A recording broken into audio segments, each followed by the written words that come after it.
Sorry, married. Thanks for asking. In case you haven't realised it yet, today's the 29th of February. It's a date that comes around just once every 4 years. Yeah, now, being a leap year today also means women can take matters into their own hands and are traditionally allowed to propose to their boyfriends. We took to the streets to see what you really thought of the idea. No, he can do it. Oh, it's a great idea, but I don't have anyone to propose to. I said I would jokingly do it. Rob's just come from England, so I said I'll take advantage of him when he's jet-lagged. But I don't think so. I reckon I won't accept it. 365 days of the year. If you want to ask somebody, then ask them. Yeah. I think it's wrong. It's so wrong. Women should never propose. My wife proposed to me when we got married, before we got married 14 years ago. Today's our wedding anniversary, so there we go. I've got no problems with that. See, that's a good success story right there. It does work. For more, we're joined by editor of Bride-to-Be magazine, Sarah Stevens, and Karen Driscoll, who proposed to her partner, Andrew, just last week in this, the leap year. Now, first and foremost, Karen, what was the answer? We need to know that. Oh, you're still in suspense. Well, he said yes. We didn't think you would have come on if he'd said no. That's right. That's a whole new story. So how did it happen? How did you do it? Well, there's a little bit of history because Andrew and I actually had a wedding ceremony about 3.5 years ago, but to put it lightly, the celebrant, well, stuffed up. And we found out later that actually we weren't legally married at all. When we went to get the certificate, we were just not married. Wow. And I know, it was a real downer actually. And so in the past 3.5 years, quite a lot's happened and we never quite got around to it. And I kept waiting for Andrew to sort of say, hey, well, let's get properly married. And he never did. So at New Year's, when I realised it was a leap year, I thought, oh, I might just take matters into my own hands this year. So good on you. I did. Good on you. Hey, Sarah, how common is it for women to pop the question? I think it's definitely becoming more common, but it's not taking over the tradition of the man asking.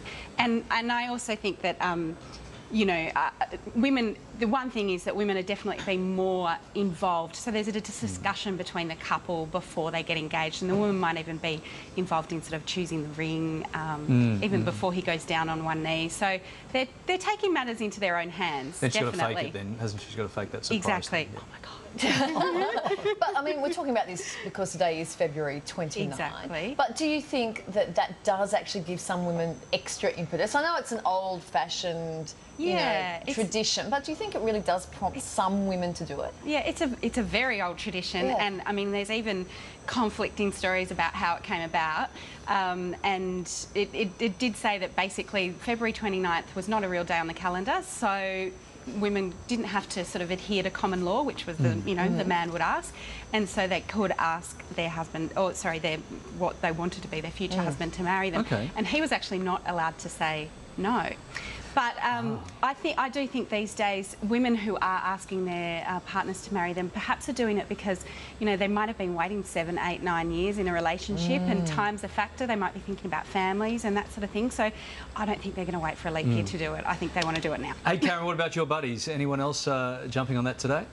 I haven't seen many other people following my lead. But who knows, you know, maybe now they'll be inspired to. Is it a running joke, though, between the two of you? Like, does it get brought up at, you know, barbecues and, you know, Karen had to ask me? I mean, I know your circumstances are slightly different, but is it a source of fun between the two of you?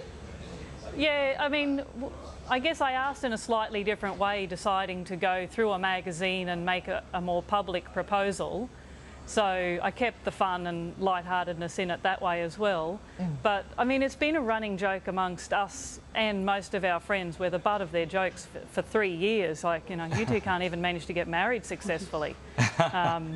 So, yeah, we're pretty funny, sort of happy people, and we've been lighthearted about it all the way along. Sounds like, yeah, which is should be the basis for any good marriage. Sarah, you've got some tips for us. I do. Look, the first thing is, do you buy a ring?